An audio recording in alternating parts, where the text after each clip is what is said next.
Hey, hey, hey, everyone. It's Patricia Hayes here, ready and back with the 15-minute advocate. I had to take a little break yesterday. I was on the road doing some travel for a different project and was just too exhausted to give you my best. So I'm back here today, and I am literally on the move because there is this little festival, this little conference going on in town, and I'm headed over to go get my wonderful pass that's going to give me all this access to great, wonderful things, and hopefully I'll be able to share some of that with you all. But here we are back today with the 15-minute advocate, and today's topic is going to be talking about the I can'ts of advocacy. And what I want to talk to you about today is there are so many things and so many reasons why people say, oh, I can't do that. I can't be a good speaker. I can't write well. I don't know enough. And I want to dismiss so many of those I can'ts because in reality, there's so much you can do. And you just need to reframe what that looks like to make it happen. Sorry, I'm having a little press moment here. But, and so that's what I want to talk about is reframing the I can'ts to what you can do. And to look at those things in a new light and how you can utilize your existing skills to make things better for whatever issue, whatever program that you care about, so that you can be able to speak up and speak out to the benefit of the program, to others, and yourself, because there's some benefit to yourself when you speak up. You gain self-confidence, you gain you learn so much. I mean, there's so many things. So let's talk about the I can'ts. I may stop and take a little break here so that I can focus on what it is I need to say with you guys. So let's see. We're going to pop right here. I think, let's do this. Okay. All right. So here we go. In talking about the I can'ts of advocacy, what are some of the main ones that I hear about? Number one, always at the top of the list. I can't be an advocate. I can't go speak up. I can't go do whatever because I am not a good public speaker. I am not great at that. And I will tell you that that is one of the easiest things to overcome in this respect. Number one, most of the time, when we really care passionately about an issue, we are at no loss for words, right? So if you come out and quit thinking about, oh my gosh, I have to go speak in front of X group about these things, but instead think of, I really have something to say about this issue that I care about, you would be amazed at what you would be able to speak up for and how long you would be able to do it. And most people underrate that. So one of the things to do in thinking about that, now there's a whole other series of things you could talk about with perfecting your ability to speak up and to do public speaking on a larger level. And I'm happy to talk about that, and probably will bring that up in another time. But plain and simple right now is to think about how it is when you're sitting around the coffee table, sitting around your living room, sitting around the coffee table with friends and family, and y'all are having this heated debate about some issue, and you're just going at it, right? You're not thinking about, because you're in your comfort zone, right? You're comfortable, there are people you feel comfortable voicing yourself, expressing yourself, and getting it out there. And those are just some of the things that you have to think about when you are being maybe asked to, or it's being a possibility that you may be asked to speak up about something, is to think about what is it that you would say if you were in your living room. Now, some of us might not say everything we would say in our living room, but I'm talking about from the perspective of comfort level, the ease with which those words would flow, and the clarity with which they would flow, right? And if you think about that, even just prepping your remarks, you'd be amazed at how much easier it flows. Because sometimes people get caught up in the words and in trying to frame it right, and they make it stilted, and they're not using their own natural language when they're speaking, when they're trying to, quote, public speak or speak on behalf of something and doing something in a way that they don't normally do. But if you frame it in the way that is natural for you, and don't worry about finessing at this point in time, but just doing, you would be amazed at how much. And again, try not to say too much, right? So think about your living room couch comfortability, how comfortable you would be then. Number two, with being authentic and being real and not trying to use big words if you don't normally use big words, not trying to posture and present yourself in a way that would be totally unnatural, because that does add to something being uncomfortable and inauthentic. And so thinking about it in those terms will greatly help your ability to speak out on something, because most of the time when you're getting asked something, it's only for a few minutes, right? So think about it in those terms. And then, lastly, of course, which we've talked about before, was keeping it brief. When you keep it brief and you clarify your focus, to 1 or 2 points, you'd be amazed again how quickly it can go and how much easier it is to do. So that can get over the I can't get out and speak publicly. Think about being in your living room. Think about being natural, how you normally might speak, and then also keeping it brief. The other thing that I hear is like, I am ultra shy. I am really reserved. I do not get out there. That's just crazy. So maybe it's not so much that can't speak, but it's just like, I am really, really shy and reserved. And again, it's how you approach it, right? Because you can be shy and reserved in your words, on paper, or shy and reserved in your words publicly. There are more than one ways to do that. And the idea, again, is to be more authentic, to be more realistic in how you approach and how you come across, as opposed to worrying about trying to impress and how you might be seen, but instead thinking about, here's what I care about and how I want to make sure that this message is received, okay?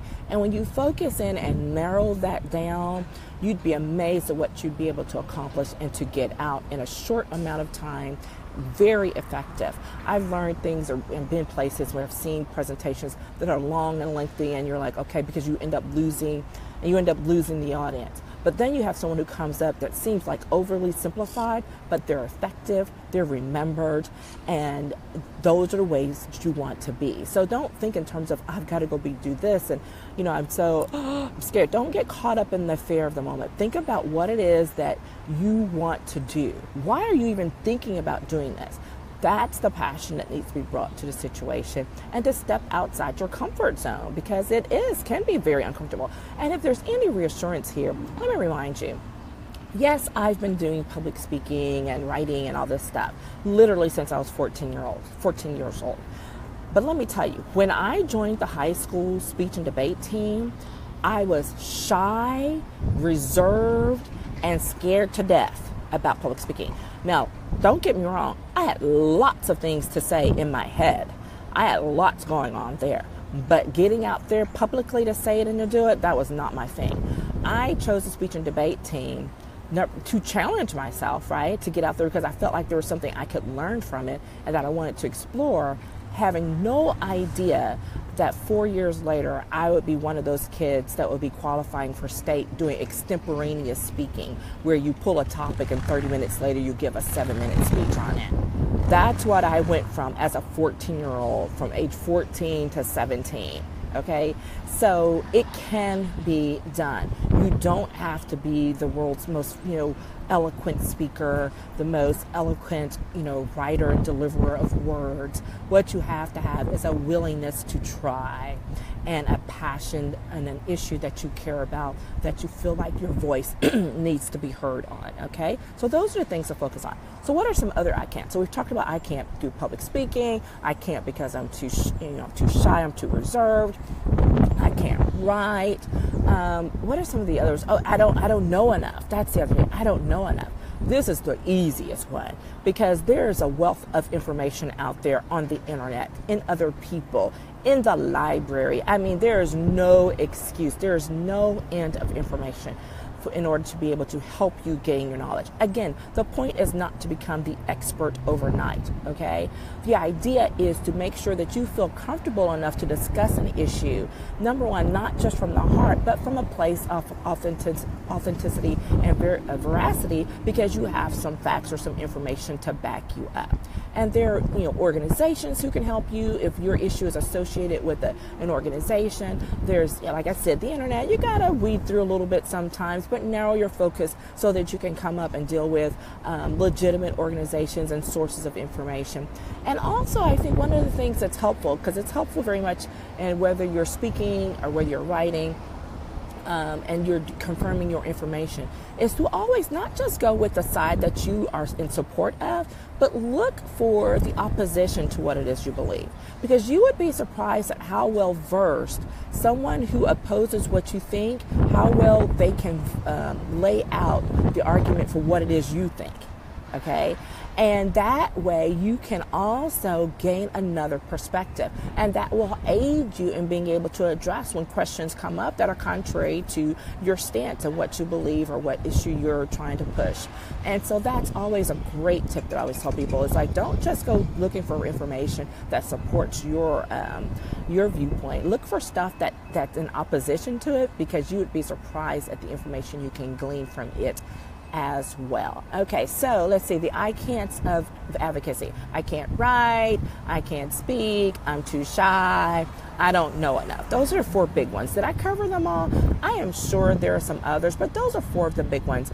And as I stated, each one have their things that you can overcome.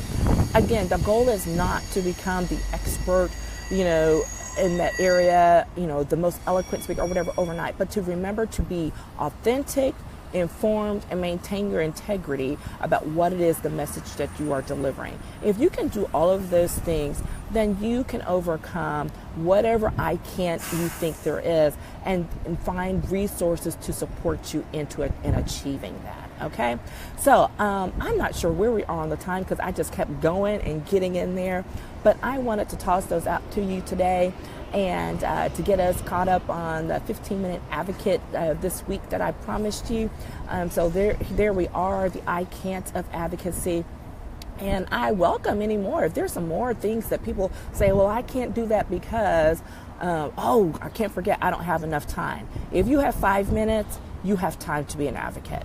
You can write a text message or an email in 5 minutes. I tell that all the time. When I was PTO president at one of my kids' school, and people would say, I don't have any time to help do this. I don't have 2 hours to come volunteer for this. And I'm like, do you have 10 minutes? And they're like, well, yeah.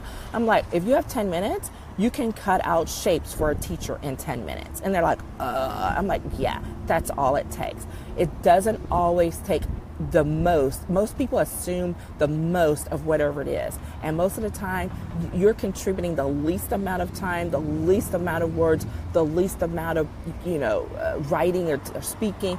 It can be just as effective, because the point is about you engaging, not necessarily about the length of time, because those things can grow. There are other people who may be able to commit more time, commit more words, commit more, but those of you who can't, you can still engage. Do not use that as an excuse, because it's not a good or a valid one. So I am the first one to bust that bubble. All right. So we got the I can'ts of advocacy. I can't talk. I can't write. I'm too shy. I don't have enough time. I don't know enough. Those 5 things, all myths that can be overcome, things that can be overcome easily with the tips that I just mentioned, and would love, love, love to hear some more from you all about things you can't do or think you can't do in terms of advocacy, that things that stand in your way, so that we can bust through those myths as well. All right. Okay. Thanks, guys. That's it for this episode of the 15-minute advocate. You can check them out. I think I still need to upload a few, but you can check them out at www.patriciavhayes.com.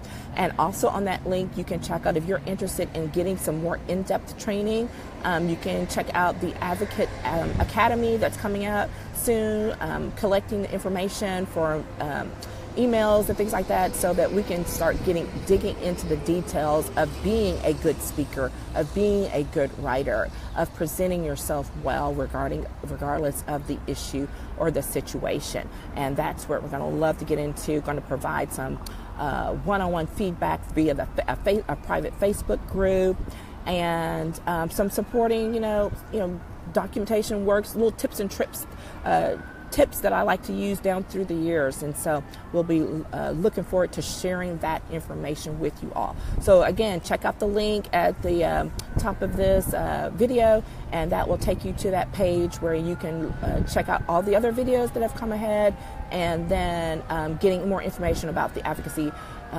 academy that is going to be launching here in the next, I believe, week and a half. I need to go check that out. All right. Thanks, everybody, and I will talk to you later. Bye-bye.